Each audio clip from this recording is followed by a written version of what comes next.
Alright guys, so this video is to help you out when it comes to annotating your sources that you found from Gale. So to do this, we're going to use the document camera. And the first thing we're going to look at is page 3 in your packet. It's called Annotated Sources 101. So before we start annotating, you first want to know your topic. So remember, we're connecting to a theme from the work and use devices from the text to create a critical thematic analysis.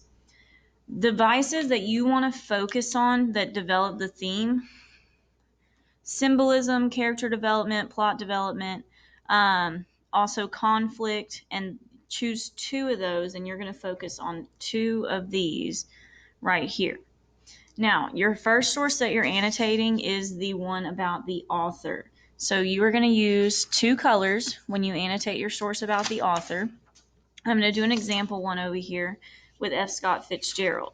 So you want to first highlight their key life information in blue, and then in pink, how they feel about what's going on around them, their thoughts and ideas. So, an example. Right here, this is a biography on F. Scott Fitzgerald. Right here, I highlighted pink, and I said this shows he writes about his life, so this would show how he feels about his life. Right here, I highlighted in blue because his background information on Gatsby. This also shows us he's always written, even in college, while he wasn't there very long. And I just did a second page to give you a good example as well. So right here in blue, this is he was in Princeton, but he dropped out, just like Gatsby. Also, I have pink here, like so many others.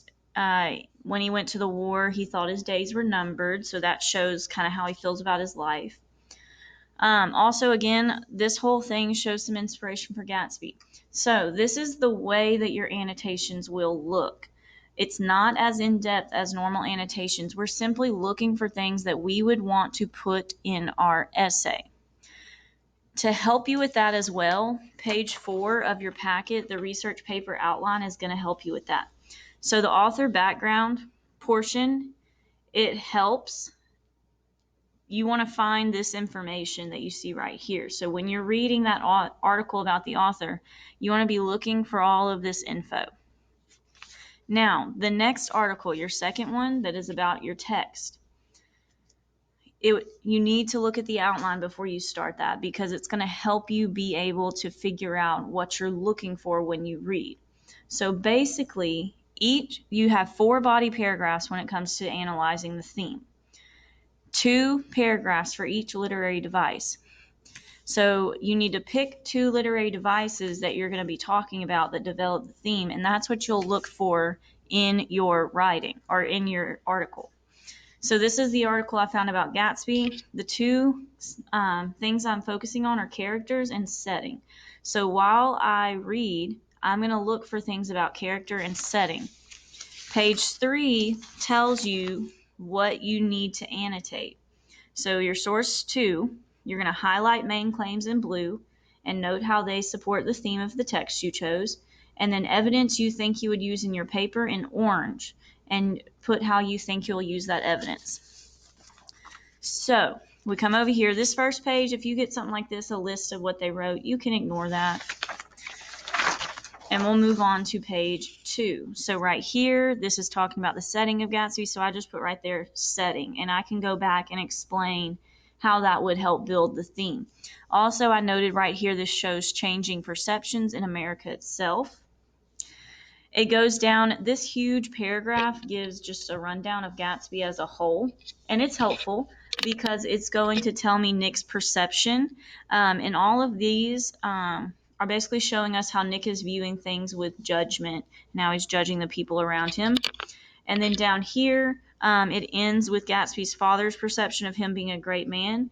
And then I put right or wrong here, meaning I'm going to talk about whether his father was right or whether his father was wrong.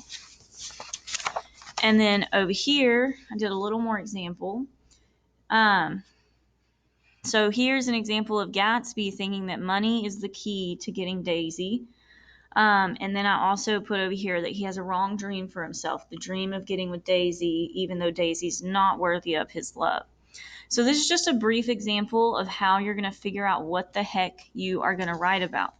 Again, see the outline, and right here it says literary device 1, first example, literary device 2, second example, meaning you're going to go in the book, and if I was doing setting, I'm going to find 2 instances where setting is developing the theme.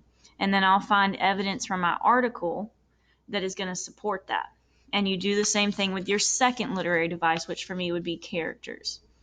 So that is how you annotate. We're going to annotate in class.